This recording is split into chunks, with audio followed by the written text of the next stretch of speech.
16 साल की उम्र वो होती है जब जिंदगी कई महीनों में बस शुरू ही हो रही होती है। ये उम्र होती है सपनों को उड़ान देने के लिए, कॉलेज, करियर, लाइफ के जरूरी डिसीजंस लेने के लिए। ये उम्र होती है जब हम में उम्मीद भरी होती है, एनीथिंग इज पॉसिबल। पर 18 नवंबर को दिल्ली के एक प्रेस्टिजियस स्कूल के एक 16 साल के बच्चे ने अपनी जिंदगी ले ली। घर जाते हुए मेट्रो स्टेशन पर एक पल का एक फैसला जिसे कोई वापस नहीं ले सकता है, और स्कूल बैग के अंदर एक सुइसाइड नोट जिसने पूरी दुनिया को दिखाया कि कैसे 16 साल के शौर्य पाटिल को टीचर्स ने इतना बुली किया कि वो अंदर से टूट गया। हमारा सिस्टम एक बार फिर से एक बच्चे को सुरक्षित रखने में असफल रहा। जो टीचर्स का काम होता है अगले पीढ़ी को तराशना, वो शायद उसके मौत का कारण बन गए। इस पूरे मामले ने एक बार फिर से यह बात उजागर कर दी है कि कैसे स्कूल और कॉलेजेस में पढ़ रहे हमारे बच्चे किस किस तरीके के प्रेशर से आज जूझ रहे हैं। अक्सर घर में लोग इससे अनजान रहते हैं। Exam pressure, peer pressure, parents और टीचर्स का अनरियलिस्टिक एक्सपेक्टेशन, उसके ऊपर सोशल मीडिया पर ढेर सारा जो ट्रैश और फेक कंटेंट, एस्पिरेशनल कंटेंट जो आपको मिलता है। कोई रॉकेट साइंस नहीं है कि यह सब बच्चों के मेंटल हेल्थ को प्रभावित करता है। और जब कोई उनकी बात समझने वाला नहीं होता है, उनकी भाषा में बात करने वाला नहीं होता है, उन्हें गाइड करने के लिए नहीं होता है, तो कभी कभी वो गलत और खतरनाक कदम उठा सकते हैं। यहां आज मैं प्रवचन देने के लिए नहीं बैठा हूं, ये एग्जाम पर चर्चा यहां नहीं चल रही है देशभक्त पर। मैं ये जिंदगी जी चुका हूं। क्लास 11 में फेल होने के बाद बहुत नेगेटिव ख्याल मेरे मन में भी आए थे, लेकिन मेरी अच्छी किस्मत थी कि मुझे सही समय पर गाइडेंस मिला, मेरे पेरेंट्स का सपोर्ट मिला, अपनी गलती सुधारने का एक मौका मिला, जो मैंने किया। इसके बारे में हमने पहले भी एक डिटेल में एपिसोड बनाकर रखा है। आज बात मेरी नहीं हो रही है, बात हो रही है इस क्लास 10 स्टूडेंट के बारे में, क्योंकि ये एकलौता केस नहीं है और ना ही ये एक केस है जहां एक हाई प्रोफाइल दिल्ली स्कूल की बात हो रही है तो अभी हेडलाइंस बन रहे हैं। पूरे एजुकेशन सिस्टम को कटघरे में खड़ा कर दिया है इस एक केस ने। तो सवाल यह उठता है कि क्या हम बच्चों में मेंटल हेल्थ ट्रिगर्स को अब आइडेंटिफाई करके ऐसे हादसे रोक सकते हैं? क्योंकि दिक्कत यह है कि मीडिया में, सोशल मीडिया में मृत्यु की घटना तो हेडलाइन बनाती है, लेकिन जो डीपर क्राइसिस है उसके बारे में बातचीत नहीं होती है। चलिए देशभक्त पर हम एक प्रयास करके देखते हैं। शायद फेल हो जाएंगे, कोई बात नहीं, लेकिन कोशिश करके देखते हैं। बिगिनिंग में कुछ जो हमने केस डिटेल्स बताए हैं, अगर आपको डिस्टर्बिंग लगता है तो आप सीधे, मैंने नीचे टाइम स्टैम्प्स देकर रखा है, आप सॉल्यूशंस पर चले जाइए, लेकिन प्लीज इस चीज पर हमें कॉन्वर्सेशन करने की जरूरत है। 18 नवंबर को दोपहर 2:30 बजे एक 16 साल का सेंट कलम्बा स्कूल का छात्र शौर्य पाटिल दिल्ली के राजेंद्र प्लेस मेट्रो स्टेशन से कूदकर अपनी जान दे देता है। जांच करने पर स्टूडेंट के बैग से एक सुइसाइड नोट मिलता है जिस पर स्कूल के टीचर्स पर मेंटल टॉर्चर का आरोप लगाया जाता है। उस नोट पे लिखा था, आई एम वेरी सॉरी, मैंने ये किया, लेकिन स्कूल के स्टाफ ने इतना कुछ कह दिया कि मुझे ये करना पड़ा। अगर मेरी कोई भी ऑर्गन्स ठीक कंडीशन में हो तो प्लीज उसे जरूरतमंद को डोनेट कर देना।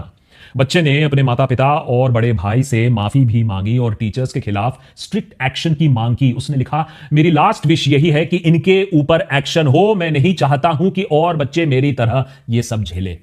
इस मामले में अगले ही दिन पुलिस ने अननोन पर्सन्स के खिलाफ एफआईआर दर्ज की। पुलिस का कहना है कि नोट में लिखी बातें, जो आरोप लगाए गए हैं, उन्हें एग्जामिन किया जा रहा है। लड़के के पिता ने एफआईआर में आरोप लगाया कि 4 टीचर, जिसमें सेंट कलम्बा स्कूल के प्रिंसिपल भी शामिल हैं, उन्होंने उनके बेटे को इतना हैरास किया कि वो ये कदम उठाने पर मजबूर हो गया। शौर्य के क्लासमेट से पता चलता है कि पिछले 4 दिनों में एक टीचर ने उसे धमका कर बार बार कहा कि उसके पेरेंट्स को बुलाकर उसे टीसी यानी ट्रांसफर सर्टिफिकेट बनवा देंगे, और दूसरे टीचर ने उसे धक्का तक दिया। एफआईआर के मुताबिक 18 नवंबर को ड्रामेटिक्स क्लास के दौरान लड़का गिर गया था और उसकी टीचर ने इस बात पर उसे बहुत उसका मजाक उड़ाया। टीचर ने उसे कहा कि वो ओवर एक्टिंग और ड्रामा जितना भी कर ले उसे कोई फर्क नहीं पड़ने वाला।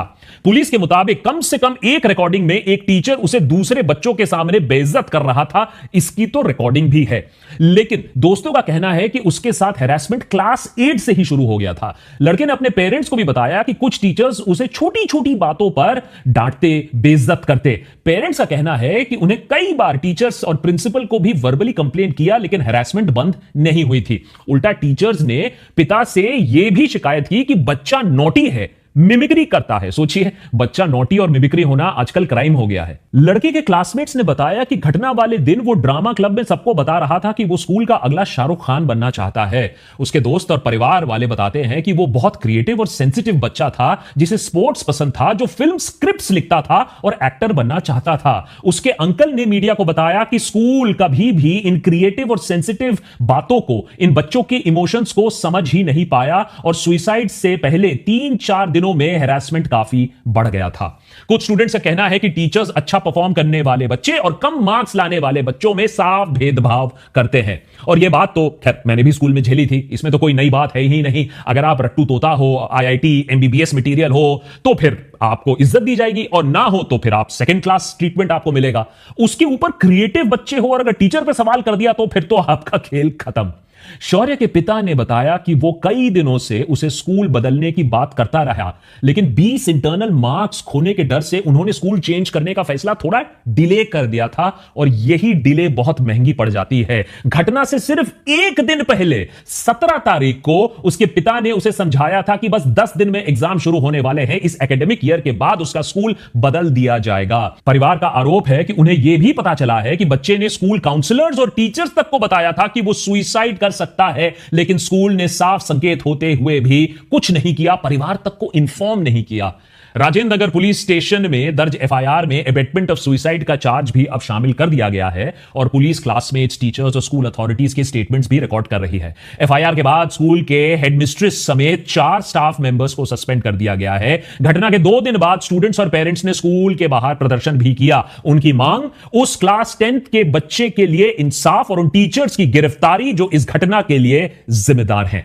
दिल्ली सरकार ने भी 20 नवंबर को इस मामले में एक हाई लेवल इंक्वायरी बैठा दी। दिल्ली एजुकेशन मिनिस्टर ने भी यह कहा कि सरकार सभी स्कूल्स को लिखेगी और इंस्ट्रक्शंस देगी कि इंश्योर किया जाए कि सीबीएसई के मेंटल हेल्थ स्टैंडर्ड्स को ठीक तरीके से इंप्लीमेंट किया जाए। लेकिन अफसोस की बात यह है कि यह हादसा अपने आप में कोई आइसोलेटेड इंसिडेंट नहीं है। हां, दिल्ली में हुआ है, हाई प्रोफाइल स्कूल में हुआ है तो हेडलाइंस बटोरे गए हैं, लेकिन सिर्फ पिछले एक हफ्ते में राजस्थान और मध्य प्रदेश की अगर हम बात करें तो स्टूडेंट सुसाइड्स की 3 और वारदातें हमारे सामने आती हैं। मध्य प्रदेश के रेवा में क्लास 11 की एक स्टूडेंट ने अपने घर में फांसी लगाकर आत्महत्या कर ली। वहीं राजस्थान के एक गांव में 14 साल के एक लड़के ने पेड़ से लटक कर अपनी जान दे दी, और जयपुर में एक क्लास 4 के स्टूडेंट ने स्कूल बिल्डिंग से छलांग लगाकर आत्महत्या कर दी। इन केसेस में भी बच्चों ने बुलिंग और हैरेसमेंट की शिकायत की थी, सपोर्ट मांगी थी, लेकिन कोई काम नहीं किया गया, उनकी बात समय रहते हुए नहीं सुनी गई।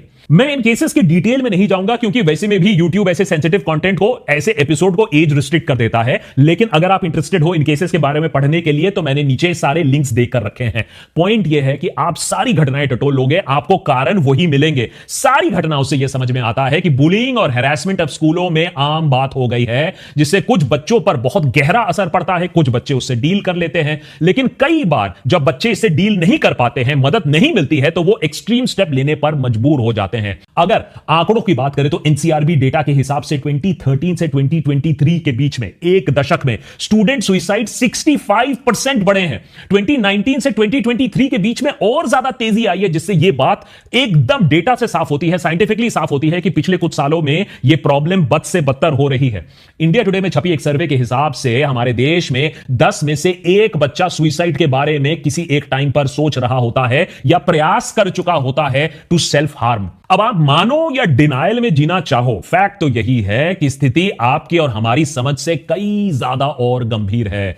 हमारे स्टूडेंट्स अंदर ही अंदर घुट रहे हैं और अक्सर उनकी तकलीफ कितनी गहरी होती है हमें समझ में भी नहीं आता है, और वो गलत कदम जब उठा लेते हैं तब हमें पछतावा होता है। बच्चे जैसे जैसे बड़े हो रहे होते हैं उनके चैलेंजेस भी बढ़ रहे होते हैं। स्पेशली टीनेज का जो टाइम होता है, उनके उम्र के हिसाब से बच्चों के लिए बहुत सारा बदलाव आता है, सोशली, फिजिकली, साइकोलॉजिकली, और उसे कैसे निपटा जाए इसका ज्यादातर स्कूल में कोई अंडरस्टैंडिंग नहीं होता है। कम marks, failure, disappointment, heart break, इससे कैसे हैंडल किया जाए, इमोशंस को कैसे प्रोसेस किया जाए, इस सब पर कोई सब्जेक्ट टीचर नहीं होता है, कोई क्लासेस नहीं ली जाती हैं, कोई डिस्कशन नहीं होता है। इनफैक्ट फेल होना, कम मार्क्स लाना, इस पर एक हवा बना दिया जाता है। अरे you are a born failure, तुम्हारा तो कुछ होगा ही नहीं। टीचर्स की डांट, पेरेंट्स की डिसअपॉइंटमेंट, दोस्तों का मजाक उड़ाना, यह सब हैंडल करना बहुत मुश्किल होता है फॉर ए टीनेजर। जब मैं क्लास 11 में फेल हुआ तो सोशल स्टिग्मा तो दूर की बात है, फैमिली एम्बैरेसमेंट तो दूर की बात है, सालों पुराने दोस्त 9-2-11 हो गए। इनफैक्ट उस समय जो थोड़े बहुत दोस्त थे जिनको ये फर्क नहीं पड़ा कि मैं पास हुआ या फेल हुआ, वही सच्चे दोस्त प्रूव हुए। आज तक वही दोस्त हैं अभी भी मेरे। तो वही कुछ दोस्त, कुछ खास टीचर्स के गाइडेंस के चलते मैंने नेगेटिव थॉट्स को साइड में रखा और अपनी लाइफ को रीबिल्ड करने की कोशिश की। लेकिन शौर्य पाटिल शायद इतना लकी नहीं था। लेकिन ऐसा फिर ना हो, यह जिम्मेदारी आपकी और मेरी बनती है, सरकार की नहीं बनती है। एजुकेशन सिस्टम से आप आशा करना छोड़ दीजिए। अब ज्यादातर केसेस में कुछ ना कुछ अर्ली साइंस आपको दिखेंगे। अब ये फ्रेंड्स और पेरेंट्स और टीचर्स अक्सर ये जो साइंस हैं इन्हें पहचान नहीं पाते हैं, या मूड स्विंग कह के, फेज कह के इसे अनदेखा कर देते हैं। डॉक्टर आस्तिक जोशी, जो एक child adolescent and forensic psychiatrist हैं, उन्होंने इंडियन एक्सप्रेस में एक छपे रिपोर्ट में बताया कि पेरेंट्स कैसे इन ट्रिगर्स को पहचान सकते हैं। जैसे अगर कोई बच्चा कहता है I don't want to live, या मुझे नहीं जीना, या मेरे गायब हो जाने से सब ठीक हो जाएगा, तो इसे लाइटली मत लीजिए। बच्चे अक्सर ठीक से अपने आप को एक्सप्रेस नहीं कर पाते हैं, और ऐसा स्टेटमेंट्स अक्सर एक तरीका होता है अपनी तकलीफ को बताने का। ऐसे में आराम से उनसे बात करके समझने की कोशिश करिए कि क्या चीज है जो उन्हें परेशान कर रही है, और जिसे वो संकट समझ रहे हैं या बवाल समझ रहे हैं, उसे कैसे डील किया जाए। And why it is not the end of the world. ऐसे प्रॉब्लम्स आते रहेंगे जिंदगी में। फिजिकल बिहेवियरल ट्रेट्स पर भी ध्यान दीजिए, कैसे हाथ अपने काटने की कोशिश हो, या अपने को खरोचने की कोशिश हो, या किसी दीवार पर मारने की कोशिश हो। हम अक्सर इसे कहते हैं कि ये अटेंशन सीकिंग बिहेवियर है, पर ऐसा है नहीं, बल्कि एक इमोशनल ओवरलोड का संकेत भी हो सकता है। कभी कभी ये खुद की देखभाल को नजरअंदाज करने के रूप में भी दिखता है। माने बच्चा नहाना नहीं चाहता है, हाइजीन नहीं मेंटेन करना चाहता है, खाना नहीं खाना चाहता है, सोया पड़ा रहता है। ये भी एक रीजन है टू बी वरिड कि इसको इन्वेस्टिगेट करिए। ये ऐसे बदलाव हैं जो इमोशनल विड्रॉल, डिप्रेशन या स्ट्रेस इंडिकेट करते हैं। अगर बच्चा स्कूल जाने से मना करे, वही स्कूल जहां वो रोज जाने के लिए एक्साइटेड हुआ करता था, तो पता लगाइए कि क्या दिक्कत है, क्या बदला है। कुछ तो बदला होगा। हो सकता है कि उसे कोई परेशान कर रहा हो, कोई बुली कर रहा हो, या कोई टीचर प्रॉब्लम क्रिएट कर रहा हो, या फिर उन्हें कंपेटिटिव माहौल में परफॉर्मेंस एंजाइटी महसूस हो रही हो। जो बच्चे इमोशनली स्ट्रगल कर रहे होते हैं या रियलिटी से कोप कर रहे होते हैं, वो अक्सर अपने आप को अपने कमरे में आइसोलेटेड या बंद करना चाहते हैं, दोस्तों से बात नहीं करना चाहते हैं, परिवार के साथ बातचीत से दूर भागते हैं, और उन हॉबीज में भी दिलचस्पी नहीं लेते हैं जो उन्हें पहले बहुत पसंद थी। अगर स्कूल के काम, स्पोर्ट्स, हॉबीज या घर के रूटीन में अचानक परफॉर्मेंस गिर जाए, तो यह सिर्फ आलसी होने या बुरे व्यवहार, बैड बिहेवियर का संकेत नहीं है, बल्कि यह अंदर से इमोशनल शटडाउन भी हो सकता है, फीलिंग ऑफ बीइंग ओवरवेल्म्ड भी हो सकता है, और इसे संभालना बहुत बहुत इंपॉर्टेंट है। लेकिन आप पूछोगे ये कैसे हो सकता है? कुछ चीजें जो मैंने भी एक्सपीरियंस की है, कुछ चीजें जो रिसर्च भी बताती है। नंबर 1, अपने बच्चे की बात बिना जजमेंट सुनने की जरूरत है। ऐसा माहौल बनाया जाए जहां बच्चा सुरक्षित अपने आप को महसूस करे, अपने फीलिंग्स को शेयर कर पाए। याद रखिए, home is suppose to be the biggest safe space. अगर पेरेंट्स सेफ स्पेस नहीं क्रिएट करेंगे बच्चों के लिए, उनको एक्सप्रेशन के लिए, तो और कौन करेगा? नंबर 2, बच्चों के बिहेवियर को ध्यान से ऑब्जर्व करने की जरूरत है। छोटे बदलाव भी बड़े इमोशनल स्ट्रगल्स का संकेत हो सकते हैं। नंबर 3, स्कूल और सोशल मीडिया का प्रेशर आपको समझना होगा। आप हर चीज बैन नहीं कर सकते हो, आपको प्रेशर समझना होगा जो बच्चों को ऐसा फील कराती है कि they are the odd ones out. अब ये पीयर प्रेशर स्कूल में भी हो सकता है और सोशल मीडिया पर रील भी हो सकता है। खासकर कि अगर आप बॉडी इमेज से रिलेटेड समस्याओं की बात करें, तो एक हो सकता है कि I am no one, I am nothing compare to all these people. Number 4, आप प्रोफेशनल हेल्प ले सकते हैं। अगर कोई भी वार्निंग साइन दिखती है, आपको समझ में नहीं आता है, तो तुरंत चाइल्ड साइकियाट्रिस्ट, काउंसलर से आप कंसल्ट करिए। जैसे शरीर को ठीक रखने के लिए हम डॉक्टर के पास जाते हैं, वैसे माइंड को ठीक रखने के लिए भी डॉक्टर्स होते हैं। इस पर कोई स्टिग्मा नहीं है। नंबर 5, अपने बच्चों से रेगुलर बातचीत करें। उनके इमोशन, स्ट्रेस पॉइंट्स, बुलिंग, दोस्ती, मेंटल हेल्थ, सबको समझने की जरूरत है। And always don't be a parent, sometimes you can be a friend. Number 6, जैसे जैसे दुनिया में कंपटीशन बढ़ रहा है, बच्चों के लिए जीवन और भी मुश्किल हो रहा है। इस पर तो कोई डिबेट नहीं है। खास तौर पर वो बच्चे जो क्रिएटिव होते हैं, स्पोर्ट्स में इंक्लाइंड होते हैं, नेचर से थोड़े सेंसिटिव होते हैं। सिर्फ अच्छे मार्क्स लाना ही ये एक इंडिकेटर नहीं हो सकता है कि आपका बच्चा कितना सक्सेसफुल होगा। As a matter of fact, creative kids को तो और नीचे दबाया जाता है। फॉर इंस्टेंस, जब मुझे क्लास 11 में अपना स्ट्रीम चूज करना था, तो मैं लेना चाहता था आर्ट्स, क्योंकि मुझे उसमें रुचि थी। लेकिन पीयर प्रेशर में आर्ट्स तो लूजर्स लेते हैं, तो फिर मैंने ले लिया कॉमर्स और मैथ्स। लेकिन मेरी रुचि तो ह्यूमैनिटीज में थी, लिटरेचर में था, तो मैंने लिटरेचर खूब सारा पढ़ा, अपने स्कूल के लमाटनियर पोस्ट को एडिट किया, खूब सारे डिबेट किए लखनऊ में। नतीजा यह हुआ कि मैं फेल कर गया मैथ्स में और अकाउंट्स में।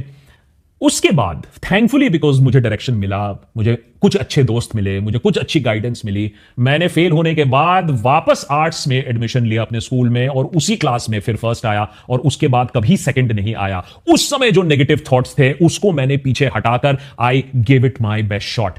सवाल यह है कि क्या हम अपने स्टूडेंट्स को इस बात पर इंकरेज कर सकते हैं कि फेलियर आज नहीं तो कल होगा। नहीं तो स्कूल में कभी फेल करोगे, कभी कॉलेज में, कभी लाइफ में, कभी मैरिज में, कभी प्रोफेशन में। Failure is part of life. Life. अगर हमारे स्कूल्स में भी हम ये बताएं बच्चों को कि मार्क्स और डिसिप्लिन से आगे मेंटल हेल्थ भी कुछ चीज होती है, रेजिलियंस भी कुछ चीज होती है, इमर्जेंस फ्रॉम फेलियर भी कुछ चीज होती है, और उससे आपकी ह्यूमन स्पिरिट टेस्ट होती है। अगर इसके बारे में लेसन्स हो तो शायद स्कूल की एजुकेशन और भी ज्यादा राउंडेड हो। क्योंकि अभी तो क्या है, अभी हम रट्टू तोता क्लास बना रहे हैं, एग्जामिनेशन क्रॉस कराने के लिए पूरी एजुकेशन सिस्टम गियर्ड है। इसे अगर हमने नहीं बदला, अगर हमने मेंटल हेल्थ इनिशिएटिव्स नहीं लिए, तब तक हमारी एजुकेशन सिस्टम वही ढकोसला 80 साल पुरानी रट्टों वाली एजुकेशन सिस्टम ही रह जाएगी। चीजें बदलने में लेकिन टाइम लगेगी, एजुकेशन सिस्टम इतनी जल्दी ना बदलेगा, ये तो मुझे भी मालूम है।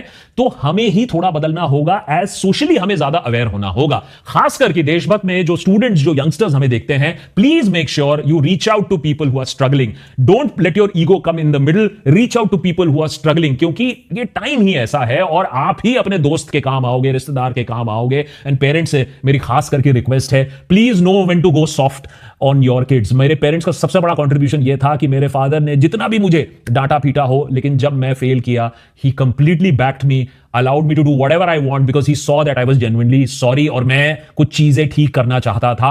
अपनी बच्चों को समझिए, जब when they are down please support them, क्योंकि ऐसी घटनाएं हमारे देश में ना हो, मेरी तो यही आशा है, और हम ही इसे रोक पाएंगे। मैं सिस्टम पर उतना ज्यादा एक्सपेक्टेशन नहीं रखूंगा, मैं आपसी रिलेशंस पर उतना एक्सपेक्टेशन रखूंगा। अब मुझे मालूम नहीं ये एपिसोड YouTube फिर से ब्लॉक कर देगा। पिछले बार इसे एज रिस्ट्रिक्ट कर दिया था मैंने, जिन बच्चों के लिए मैंने एपिसोड बनाया था उसके लिए उन्होंने उसको हटा दिया था। I don't know whether this will get restricted because this is sensitive content. Please इसको शेयर करिए, इसके बारे में बातचीत करिए। ये ऐसी चीज है जिसे हम बदल सकते हैं, जिसे हम रोक सकते हैं। Many thanks for watching.